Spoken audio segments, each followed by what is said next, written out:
지금 우리 시대에서 펼쳐지고 있는 이 상황과 구도 자체가 구약에 나오는 에스더스의 배경과 너무 흡사한 그런 상황이어서 에스더스에 관심을 많이 가졌는데요. 그 에스더스를 이제 여러 각도로 조명해 볼 수 있지만 이제 크게 에스더스는 잔치 이야기예요. 처음부터 끝까지 이제 잔치 이야기가 굉장히 많이 나오는 게 에스더스인데 그 잔치를 이렇게 분류해 보니까 딱 두 개로 분류가 되는 겁니다. 하나는 인간이 배설한 인간의 잔치, 또 하나는 하나님이 배설하신 하나님의 잔치. 그래서 이 두 구도를 보면서 오늘 이 시대는 인간이 배설한 잔치에 휩쓸리고 있는 이런 가슴 아픈 상황이기 때문에 인간의 잔치가 아닌 하나님이 배설해 주신 하나님의 잔치에 우리가 나아가야 된다. 이제 그런 메시지를 좀 전하고 싶어서 에스더스를 가지고 이제 살펴보게 됐습니다. 인간이 배설한 인간의 잔치의 특징이 세 가지가 있더라고요. 에스더스를 보니까. 그게 뭐냐 하니까 인간이 배설한 잔치의 특징은 첫째가 자기 과시예요.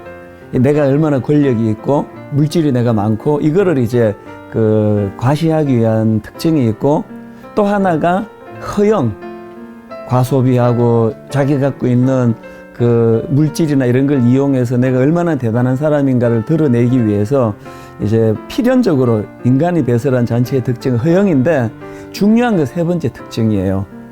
세 번째 특징은 항상 인간이 배설한 잔치는 분노로 끝나는 거예요. 이 아하수에로 왕이 배설한 잔치에도 보면은 자기 아내 왕후를 폐위시키고 이를 분노로 이게 끝나는 특징이 있는데, 그러다가 보니까 제가 진단하는 오늘 이 시대의 특징이 여러 가지가 있는데 그 중에 하나가 울분과 분노의 확대 재생산입니다. 지금 교회 안에서도 보면은 이 울분과 분노가 엄청나게 지금 확산되고 있는 것 같은데요. 그래서 이제 이 인간이 배설한 잔치가 겉으로 보기에는 굉장히 화려하고 매력적이고 또 자기 과시적이지만 이거는 항상 그 울분과 분노로 좌절과 절망으로 이제 마무리가 되는 특징이 있으니까 하나님이 배설한 잔치는 정반대더라고요. 화려한 것도 없고 보기에 크게 막 그 매력이 있어 보이지도 않고, 그러나 하나님이 배설한 잔치의 끝은 항상 희망과 기쁨과 회복이 있는 거더라는 겁니다. 예를 들면 가나 혼인잔치 같은 경우도 보면은 예수님이 함께 하신 그 혼인잔치의 특징은 처음보다 나중이 더 향내나는 포도주가 나온다는 거. 그래서 주님이 배설해 주신 잔치의 특징은 처음보다 나중이 더 풍성하고 기쁘고, 그래서 우리가 하나님이 배설해 주신 잔치에 참여하는 인생이 되면 비록 미미하고 초라하고 화려하게 드러나는 것 없이 시작했다 할지라도 그 잔치에는 진정한 기쁨, 하나님이 주시는 진정한 샬롬이 거기에 특징으로 자리 잡고, 또 갈수록 향내나는 인생이 되도록 해주시는 하나님의 은혜를 맛볼 수 있는 그런 특징이 있다고 말씀을 드릴 수가 있겠습니다. 이 에스더스의 특징이 뭐냐 하면은 직접적으로 하나님 이름이 나오지 않습니다. 그래서 역사적으로 에스더스가 굉장히 오해를 많이 받고 그것 때문에 홀대를 당한 부분이 많습니다. 그런데 제가 이 에스더스를 묵상하다가 보니 에스더스는 표면적으로는 하나님이라는 단어가 한 번도 등장하지 않지만 에스더스만큼 역사를 주관하시는 하나님, 에스더스만큼 그 배후의 하나님의 일하심이 많이 남아있는 성경이 없더라는 거예요.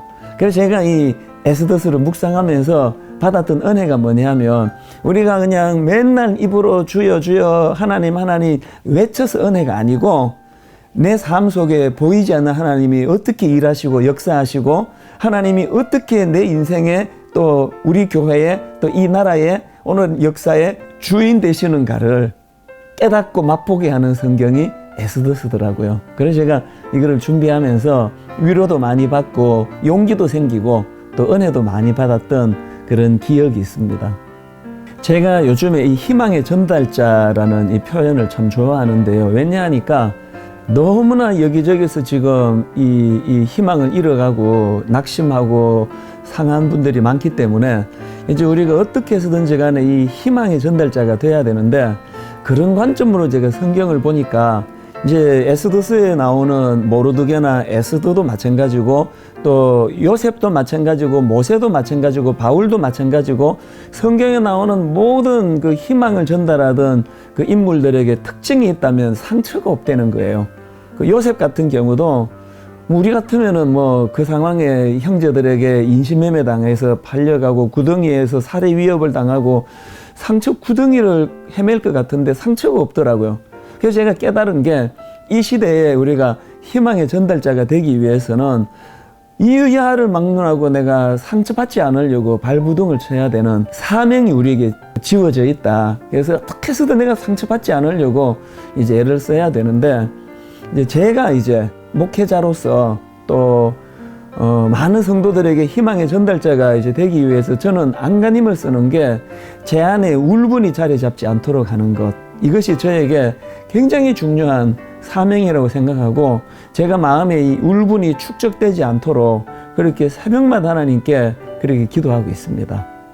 제가 이 책에서도 그걸 언급했는데 저는 이제 우리 교회 함께 사역하는 그 젊은 목사님들에게 종종 우리 목회자는 그 보고 요리를 잘해야 된다. 이제 그런 이야기를 합니다. 그러면 이제 그 웬 뜬금없는 보고 요리냐 이제 이런 그 표정으로 저를 보는데요.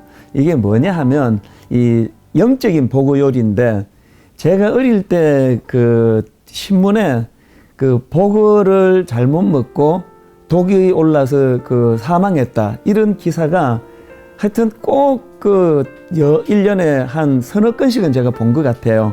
그러면 이제 질문이 왜 그렇게 위험한 보고는 왜 먹느냐? 정답은 맛있기 때문에 먹는 거예요. 영적으로 보고 요리를 잘해야 된다. 그건 뭐냐 하면은요. 예를 들어 보겠습니다. 그 어떤 사람이 아기를 가지고 이제 저를 무너지게 하려고 이제 공개적으로 제게 망신을 주는 글을 이제 올렸다. 그러면 인간이라서 그런 글을 보면 엄청 화가 나요. 왜 근거도 그 사실이 아닌데 왜 근거 없는 걸 가지고 이렇게 나를 망신을 주느냐. 그러면 거기에 제가 마음이 무너져 버리면 도구로 내가 죽게 되는 거예요. 그래서 제가 하나님께 구하는 게 뭐냐 하면 객관적으로 하나님 이 일들을 통해서 제가 보고 요리를 잘하기를 원합니다. 그래서 상대방이 저를 망신 주고 저를 잡으려는 목적으로 그런 글을 올렸다 할 때 이제 보고 요리에서 독을 관리하는 게 중요하니까 이거를 잘 발라내는 게 중요합니다. 그래서 제가 이제 우리 부목사님들한테 누가 당신을 키워주기 위해서 충고를 하든 아니면 누가 당신을 짓밟으려고 침소봉대에서 그런 일을 하든 보고 요리로 독을 잘 발라내고 나면 거기에 마음을 잘 담으면 반드시 거기에 하나님이 우리를 성장시키기 위해서 주시는 메시지가 있다는 거예요. 그래서 우리가 진짜 복수가 뭐냐?